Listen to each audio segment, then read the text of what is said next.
Salut, c'est Mathias et je me sens complètement dépassé. Pour comprendre pourquoi, je dois revenir sur mon parcours.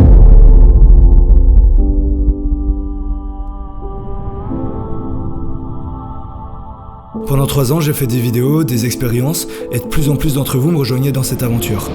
J'étais passionné par le partage avec ma communauté, comme si on était un grand groupe qui se poussait vers l'avant et grandissait ensemble.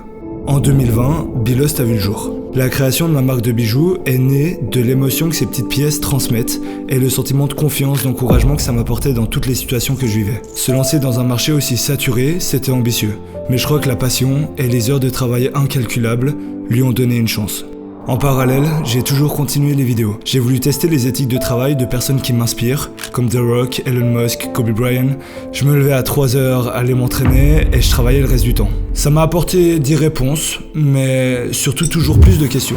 En 2022, l'année passée, j'ai lancé encore un nouveau projet. Pendant 3 mois, j'ai mis de côté toute forme de vie sociale et de divertissement pour m'enfermer dans ma chambre et partager tout mon savoir sur la création de vidéos. J'ai été obligé de sacrifier tout ça parce qu'en même temps que je tournais plus de 20 heures de cours, je créais aussi une grosse vidéo YouTube en parallèle. Et Bilost commençait vraiment à prendre de l'ampleur, donc plus de responsabilités en conséquence. Pendant ces 2 ans, j'ai dû apprendre à gérer 3 projets. Mon sport, mes relations, des employés, des collaborateurs. Tout ça avec une expérience professionnelle relativement proche de 0. Et j'ai commis une grosse erreur que je regrette. Salut, j'espère que vous allez bien. Et vous imaginez pas le bien que ça me fait de juste me poser devant la caméra et de vous parler. J'ai pas fait ça en 2 ans presque. Je me suis jamais vraiment livré à vous de comment est-ce que j'ai évolué, comment est-ce que j'ai ressenti les choses. Et ça m'a énormément manqué. Aujourd'hui, je vais mettre de côté tout ce qui est montage, transition, storytelling, etc. pour vous parler. On approche les 5 ans depuis la fameuse vidéo qui m'a fait connaître. Et aujourd'hui, je me sens mal. Quand j'ai commencé les vidéos, mon but était de devenir le plus efficient, le plus productif et le plus travailleur, en pensant me rapprocher de ma meilleure version. Mon erreur a été de croire que la meilleure version de moi-même est celle qui fait pas de faute, qui performe tous les jours, qui bosse 100 heures par semaine, qui gère 5 projets en même temps, qui dort pas la nuit, qui prend toujours les bonnes décisions et qui malgré ça arrive à rester attentionné auprès des gens qu'il aime. Et mine de rien, ça se rapproche de l'éthique que je me suis imposée en me lançant. Donc c'est pas un hasard. Mais au lieu de devenir la meilleure version de moi-même, je suis juste devenu la plus exigeante version de moi-même et j'ai pas tenu. Dans mon quotidien, j'ai 2 préoccupations, mes projets et YouTube. Je vais pas vous mentir, mais autant d'exigences m'a permis d'accomplir de belles choses dans mes projets. En gérer un seul, c'est déjà dur, ça demande de l'assiduité, alors en gérer 3, j'en parle même pas. Sans cette exigence envers moi-même, ça aurait été impossible d'en être là où j'en suis. Je vous dis sincèrement, si c'était à refaire, je referais tout pareil. Ce qui veut pas dire que j'ai fait tout juste, loin de là, mais que je regrette pas mes erreurs. Ce qui n'est pas le cas du côté de YouTube. J'ai quand même pas mal stagné sur YouTube ces 2 dernières années et je me suis retrouvé devant un dilemme assez compliqué où soit j'accepte que je suis pas un vrai YouTubeur à cause de tout ce que j'ai à côté et que ça va être dur d'être régulier et donc dur de grandir sur cette plateforme. Soit la deuxième solution, je deviens une machine de guerre, je bosse 2 fois plus, je sacrifie ma santé mentale et je tente d'être régulier. Je pense que vous me connaissez gentiment, j'ai opté pour la deuxième option. Cette décision m'a mené à faire l'erreur que je craignais le plus.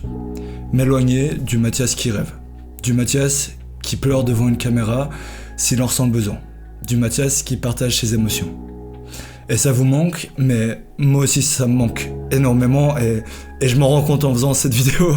Vous imaginez pas le bien que ça me fait de pouvoir vous en parler. Parce que j'ai l'impression d'être devenu un robot. Et il n'y a rien de plus triste. Vraiment. Il me semble que je sombre depuis quelques mois, tellement sombre que mon ombre est plus claire que moi. Toute ma créativité était brusquée par un stress de produire, de performer, de travailler. Avant, ça m'arrivait de prendre un après-midi pour choisir la musique qui allait parfaitement avec l'émotion que je voulais transmettre dans ma vidéo. Et dans mes dernières vidéos, je mettais que 15 minutes. Et c'est pas que je suis devenu meilleur en choix de musique, certainement pas. C'est juste que mon approche, elle était différente. Et c'était pas la bonne. Mine de rien, j'ai jamais été aussi régulier, avec une qualité de vidéo qui restait très élevée. Mais ça a pas payé. Pour vous donner un exemple, ma vidéo sur l'alcool, rien que pour la miniature, j'ai fait 7 shootings avec plus de 800 photos au total et j'ai payé un graphiste pour me faire 6 versions différentes pour être sûr de pas me tromper. Mais tu t'es trompé, Mathias. T'as fait tout faux, d'ailleurs. En devenant une machine à produire, j'ai perdu mon authenticité. J'ai arrêté de me livrer à vous, de vous dire ce que je pensais, ce que je vivais, ce que je ressentais. Parce que je m'étais mis dans la tête que les gens avaient plus le temps de m'écouter.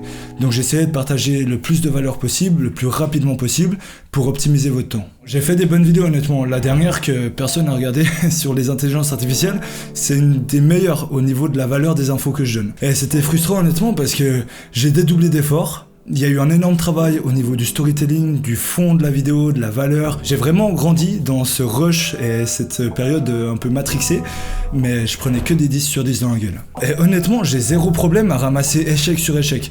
Par contre, ne pas comprendre ce que je fais de faux, ça m'a fait fissurer. Donc oui, pendant ces 2 ans, j'ai vécu des choses incroyables, mais j'avais constamment comme une sorte de boule d'angoisse au fond de moi qui me disait « Tu fais quelque chose de faux ?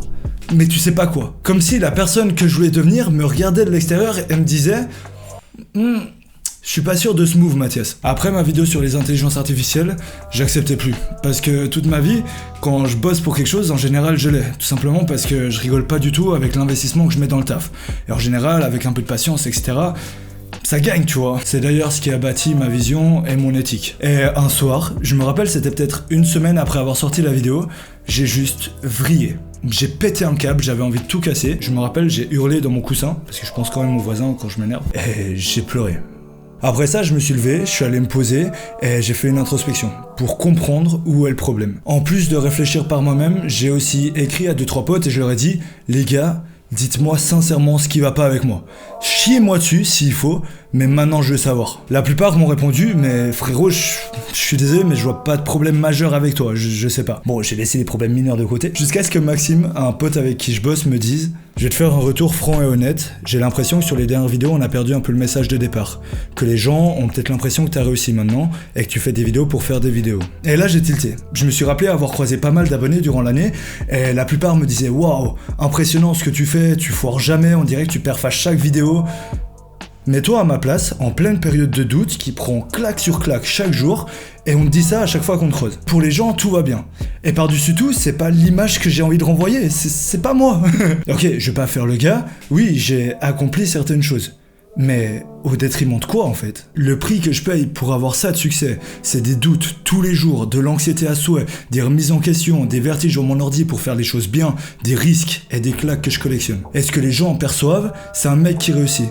Mais moi je vois juste un mec qui échoue tellement, qui réussit quand même un petit peu.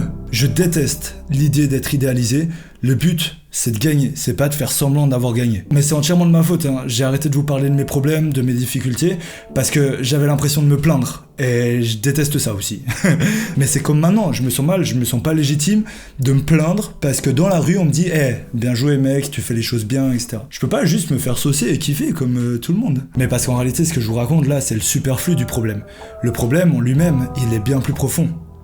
Les gars, je travaillais trop. J'ai pété un câble. Et le pire, c'est que ça m'a aveuglé. C'était plus moi dans les dernières vidéos. C'était un mec qui avait tellement faim qu'il en a perdu son authenticité. Je faisais plus les vidéos avec le cœur. C'est fou en vrai, parce que mon erreur, je l'avais annoncé. Sur Instagram, j'avais créé un post. C'était la première fois que je publiais un post avec du texte dessus, genre le truc que personne fait et qui marche jamais. Et c'est bien la preuve que ce post, même s'il était partagé à beaucoup de monde, ce message il était pour moi. C'était le 3 mai 2022 et j'avais écrit une promesse à moi-même. Je me battrai pour mes ambitions sans jamais tomber dans la voie de la facilité. Je ne prendrai jamais de décisions créatives basées sur l'argent.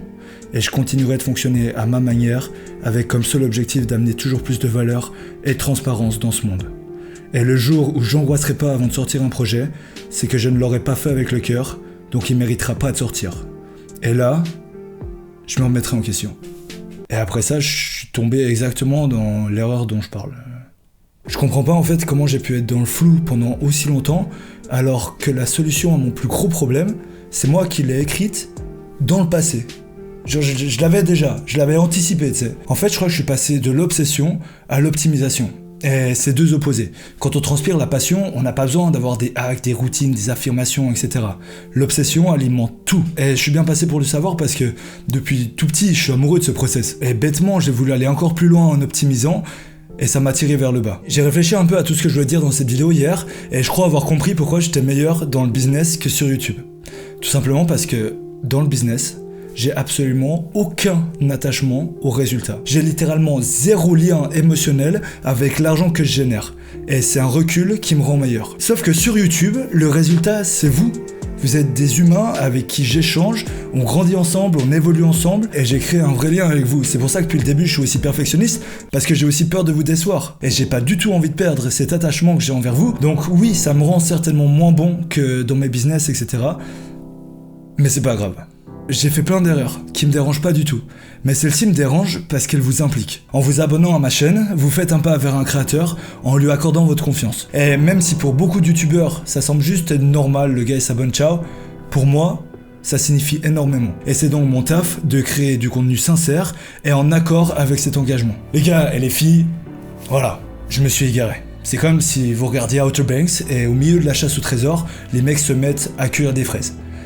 Je suis allé cueillir des fraises et mais je vous le dis, ma quête, mon histoire, elle est toujours là. Et elle est loin d'être finie. Et à partir de maintenant, je vais vous emmener avec moi dans cette aventure et reprendre la bonne direction. Celle qui a été choisie au début de cette chaîne, celle d'inspirer, d'expérimenter et d'impacter le monde positivement. J'aimerais qu'on retrouve la dynamique qu'on avait avant. Je vais me livrer, je vais vous parler de tout ce que je foire chaque jour. Je vais échanger avec vous sur les fondements de ce que je réussis, mais également de ce que j'échoue. Je vais arrêter de vouloir faire tout juste.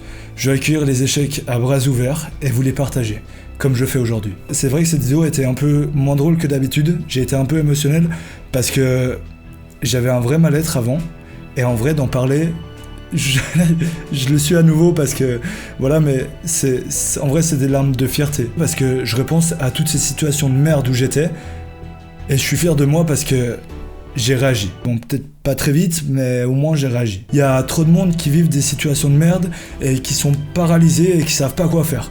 Des fois, moi, rien que le fait d'en parler à une caméra, là, je me sens mieux. Juste, agissez. Vous laissez pas faire, prenez vos problèmes et chiez-leur à la gueule. Mis à part ça, j'espère sincèrement que tout se passe bien de votre côté et je me réjouis de voir la suite.